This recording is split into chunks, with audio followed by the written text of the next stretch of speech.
Fine. Good afternoon, everyone. Today we are going to discuss the first lesson of your first year botany, that is diversity in living world. Okay, I think I'm audible for everyone. Okay, so we are going to discuss the first chapter, that is diversity in living world.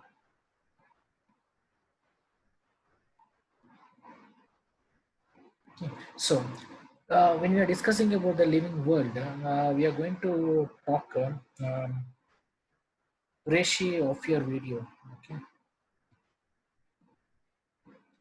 so when we are going to discuss about the living world, the first thing which strikes in our mind is what are the type of organisms available. Okay, so two types of organisms, that is the living organisms and the non-living organisms. On what basis you are categorizing these organisms into living as well as non-living organisms? Okay, so based upon certain characters, like we are from your childhood you are learning that growth, reproduction, metabolism, irritability, digestion, so etc. etc. There are certain living process. Okay, there are certain living process which make or which give you assurance that this is a living organism. This is a non-living organism which has a movement, which have this reproduction process, which have growth, etc. etc.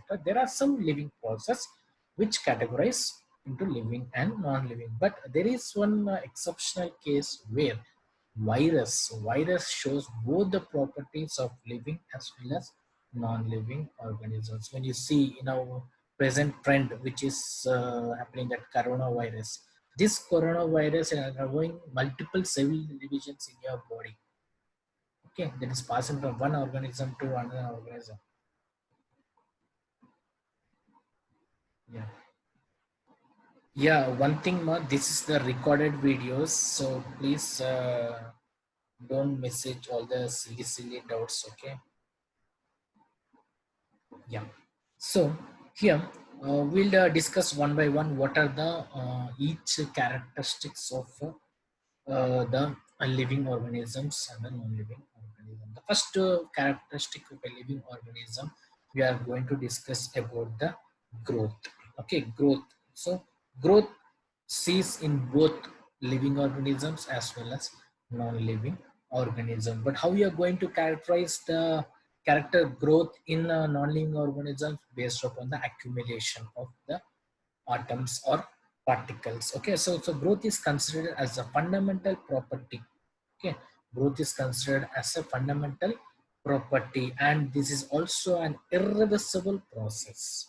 The growth is considered as a irreversible process. So why the growth is considered as irreversible process? I'll take you an example. Suppose we human beings, we are there. So year by year our body undergoes some growth. We increases our height, we increases our height, right? And increases our weight, increases our height. Weight is an exceptional case, but what about height? Can you decrease your height whenever you want? No, you cannot decrease the height, right? So that is why we said that growth is an irreversible process. Okay, so the growth is considered by the increase in the size, increase in the shape, and the drive weight of the cells based upon the cell division. So all these are considered as the growth of an organism. Okay, so when we also discussing about the living organisms, the another the thing which strikes in our mind is unicellular organisms and multicellular organisms. What is the difference between the unicellular as well as the multicellular? Unicellular organism is nothing but all the functions of a organism undergoes in a single cell. The cell division or reproduction, whatever it might be, the living process of the organism are there, that happens in the single cell. But what about the multicellular organism? They are characterized into organ tissue,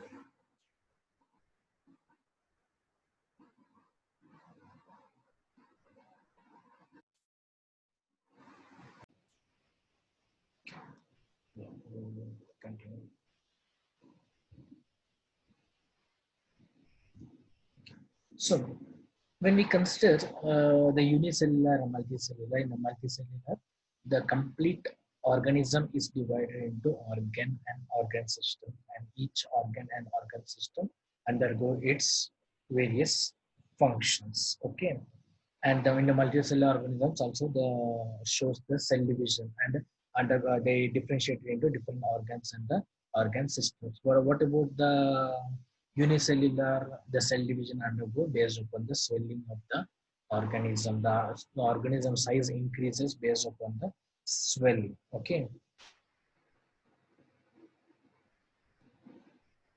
Okay, so when we consider this growth, when we so not consider when we differentiate this growth in between plants and animals, differentiate into plants and animals. uh, the growth in the plants is throughout the lifespan. The growth of the plants is throughout their life until the tree dies. The plant height keep on increasing. But coming to the animals or humans, the height of the organism is restricted for a certain age.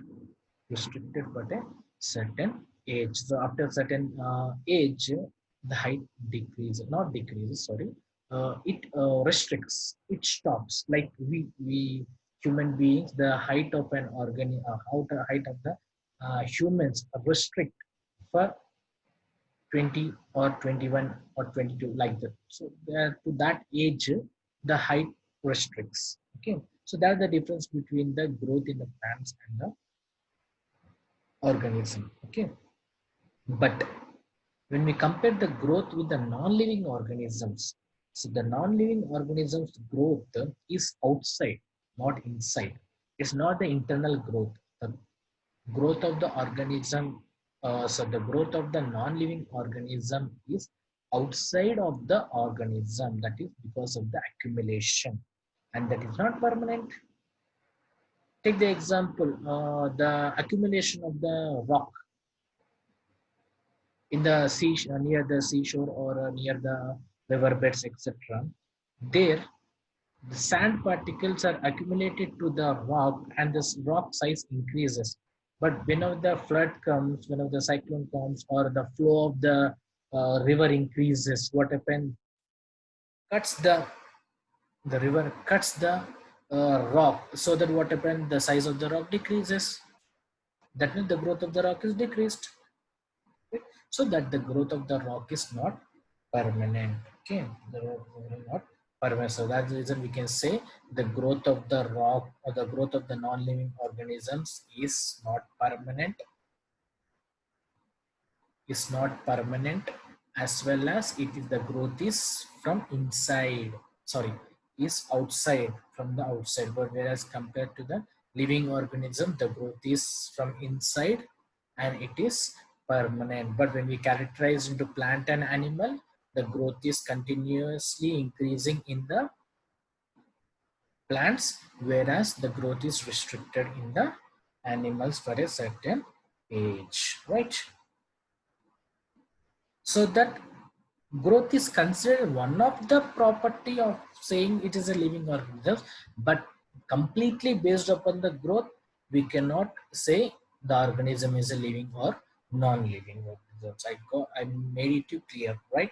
So the growth is considered as a property to differentiate the living and non-living, but whole soul growth is not considered as the property for living and non-living, because the growth is in both living and non-living organisms, right? Now the next one we can see the reproduction.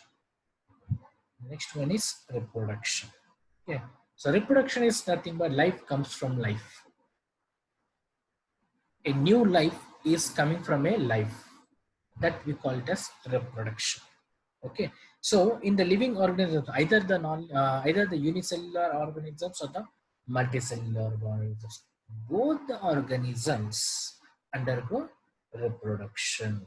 Either it might be the asexual reproduction or it might be the sexual reproduction. So what is the difference between the asexual and the sexual?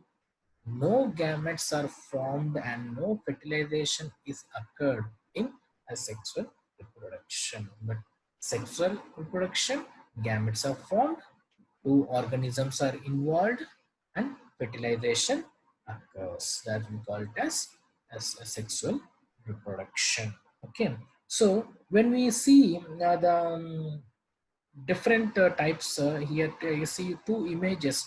So this is the reproduction which is taking place in the Spirogyra, the algae, and the yeast. Okay, the Spirogyra and the yeast. Yeast is considered as a fungi, right?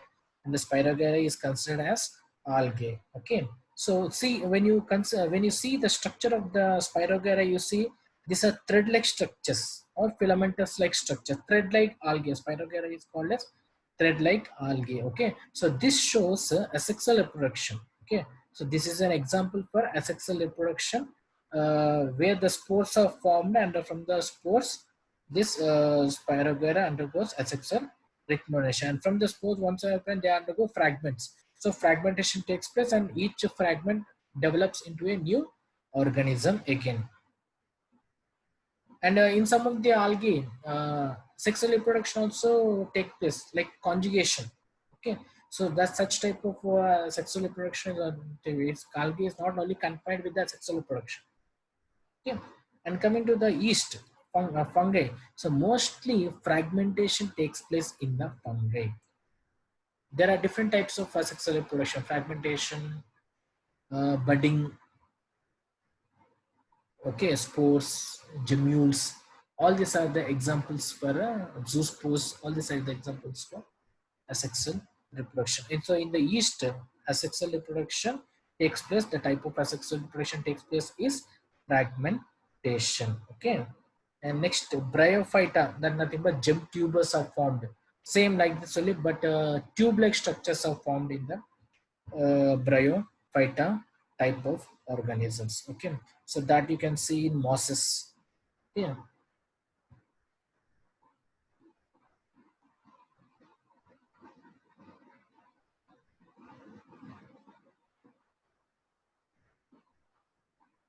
Okay, so but there is also one theory called, in all the living organisms reproduction will not take place. Reproduction is confined to organisms which are fertile. But what about the sterile organisms, like in the plants you take gallflowers, neutral flowers, and in the animals when you take about mules, worker bees, and infertile human couples, they does not undergo any type of reproduction. Why? Because their reproductive organs are not working properly, because they are sterile organisms. So that's the reason in that cases reproduction does not occur, fertilization does not occur. That means they cannot give rise to a young one. So that means reproduction is also not considered as a definite property to differentiate living and non-living organisms. Right? Is it clear till now, everyone? If it is clear, tell me yes, yes, type in the chat yes, yes. If you have any doubt, just raise your doubt. If you are understanding, type yes, yes in the chat. So we will keep a code, ma. Whenever I ask you, you are understanding, just in the chat, everyone type S, S, S. Or else I will repeat again if you have any doubt. Okay. So I'm saying yes, yes, yes. Okay. So yes, Nishant, yes. Well, good, fine. Yeah. So the good response. We will continue this like totally for every class. Kuresh, enough. Yeah. We will continue the same thing. This is a code for ESMA. Whenever you have any doubts, just type the doubt in the chat box. Whenever I ask if you have understand, type yes. Okay. Next, we'll continue the class. So in the reproduction also, we said that the reproduction is also not considered as a definite property. Okay. Now, so what is the next one is metabolism. So what do you mean by metabolism? So all whatever the chemical reaction which is taking place in our body, either it might be the constructive process or it might be the destructive process. Okay, so that metabolism is considered as the all the chemical reactions which are taking in our body collectively called as metabolism. Okay, so later depending upon the type of reaction happening, we consider them as anabolism or catabolism. So we will see what is anabolism and we will see what is catabolism. So anabolism, so in the name itself, anabolism means it's a constructive process, it's a synthesis process, it is a formation process. That means it is synthesizing something, it is forming something, a new thing is produced. Okay, so it is a constructive process, we can say anabolism is a constructive process. Take the example of protein synthesis, photosynthesis, lipid synthesis, DNA synthesis. Okay, growth, reproduction. So all these are the examples for anabolism reactions. So whenever you want to do something, थोड़ा मेहनत तो भी लगाना पड़ता है ना. So when you are working on something, what happen? You require energy, right? It's a quite simple logic. When you want something, you have to put efforts. To put that efforts, what happen? You need some energy. So this anabolism is a energy utilizing process. Energy required to produce something. Energy is required to produce something. Okay, what about catabolism? Okay, catabolism is a destructive process. So catabolism is a destructive process. Take the example of respiration is a catabolic process. Lysis, glycolysis, glycogenolysis, lipolysis. So all these are the destructive process. So during the destructive process, what happens? Heat is generated, energy is produced. That's what when in your ninth or 10th, you have learned about glycolysis. There's some amount of ATPs are utilized. Sorry, some amount of ATPs are released. 38 ATPs are released from one molecule of glucose. That means glucose is a catabolic process where ATPs are released. What do you mean by ATP? ATP is a energy molecule in the organism, right? So ATPs are released and that is utilized for the energy process, right? So in all the living organisms, metabolism takes place.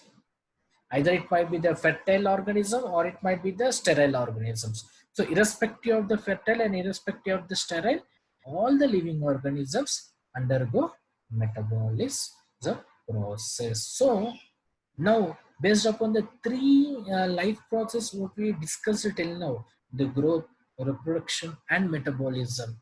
Metabolism can be considered as the definitive property for the considering the living process and the non-living organisms. Right? Because do you think that metabolism takes place in non-living organisms? No, there are no living cells. No ATP is produced. No new synthesis has to be occurred in the non-living organisms. Right? So that's the reason metabolism will not take place in non-living organisms.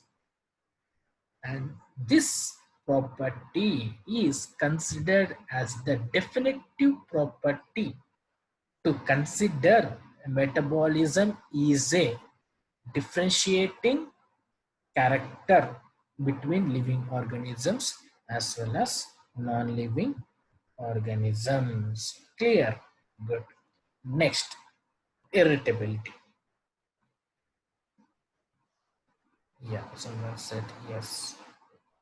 Yeah, metabolism takes place only in the living organisms. Metabolism does not take place in non-living organisms because non-living organism, take example of stone. Stone does not undergo any digestion process. Stone does not require any glucogen synthesis. Stone does not require any photosynthesis process. So all these are the metabolic reactions. So the non-living organism does not require any metabolic property.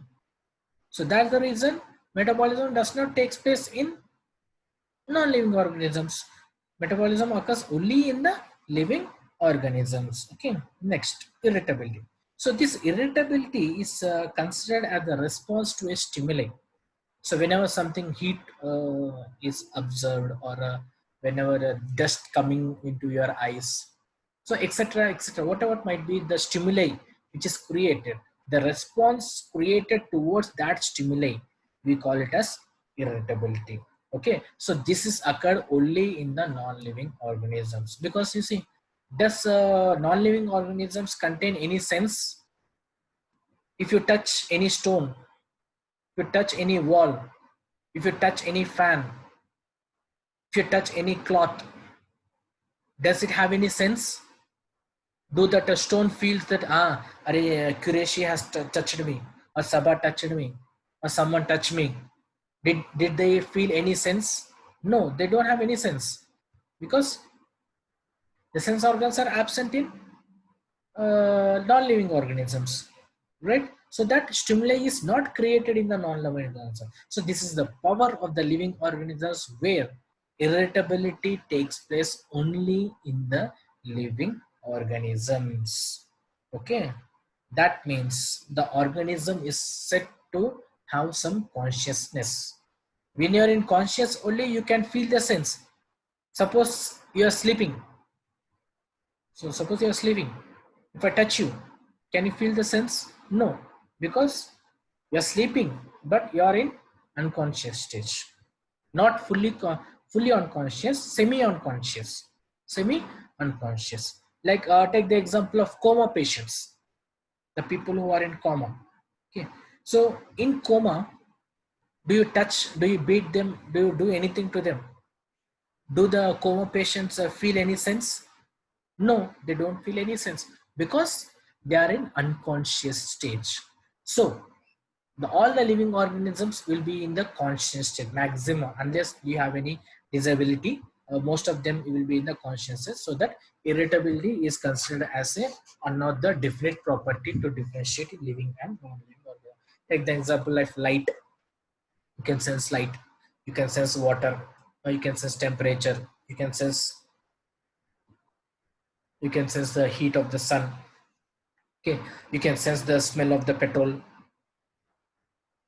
Okay, so anything you can see whatever the things present in the your nature, the plants, the animal, you can differentiate them, right? So whatever the stimuli is created to respond to that stimuli is called as irritability. Okay, that's called as irritability.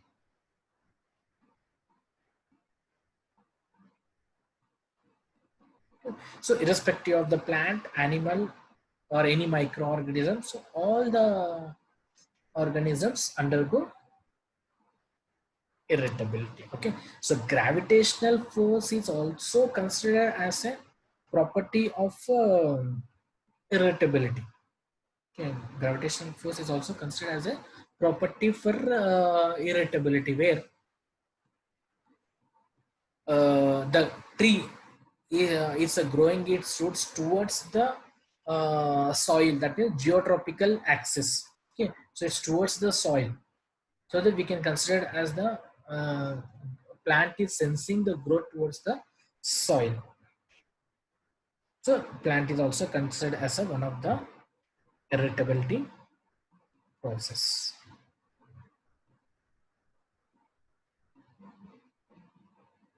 Okay, and the last is interactions. We will discuss interaction and close for today.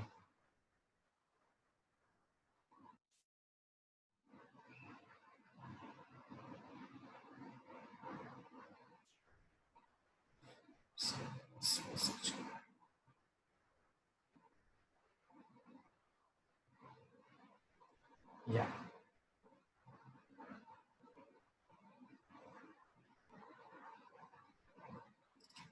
yeah, interactions. The next topic is interactions. So in interactions, so this interactions takes place between different types, all the organisms are responsible for their survival in the ecosystem. Okay, so to the survival of that in the ecosystem, they have to interact with each and every component of their life as well as the organism. So let's different types we will see, like molecular interaction between the glucose molecules, right? See, the example you take starch. So what are the components of the starch? Glucose, right?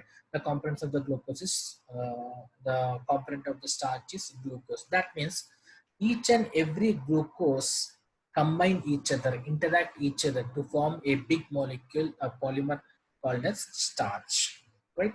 That is interaction. And the next we can say different organelles in a cell interact each other and responsible to make the cell as a functional unit of an organism. So each and every cell organelle inside the cell undergo interaction.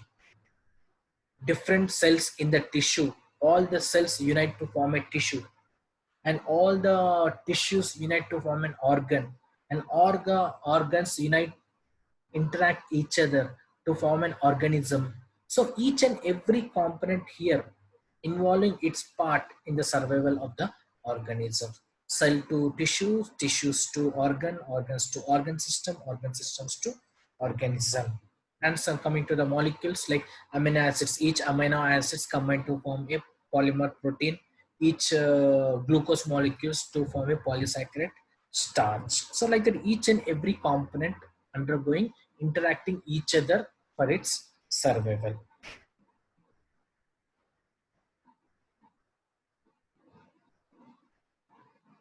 Okay, so this is about your interactions.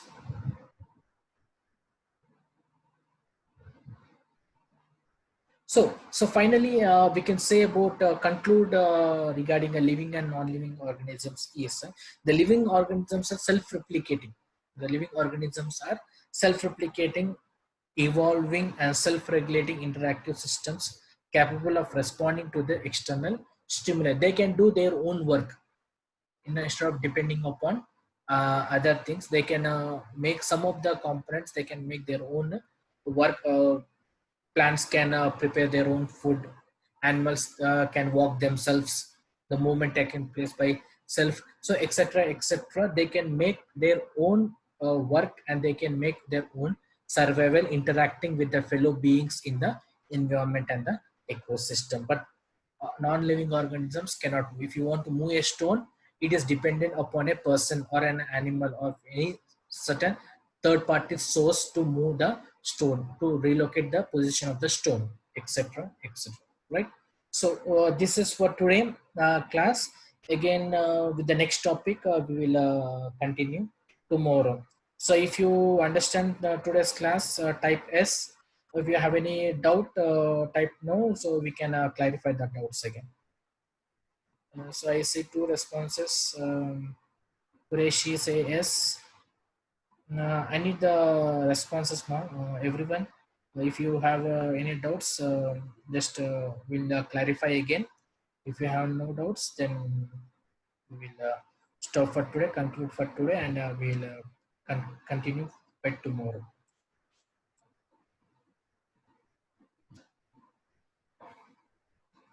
Okay, fine. Daily, I will take the class in between 3 to 3:30. I will every day. I will message you if any changes in the timings. So hardly fix that. I may take in between 3 or 3:30. Okay, fine. Thanks for today, and see you tomorrow.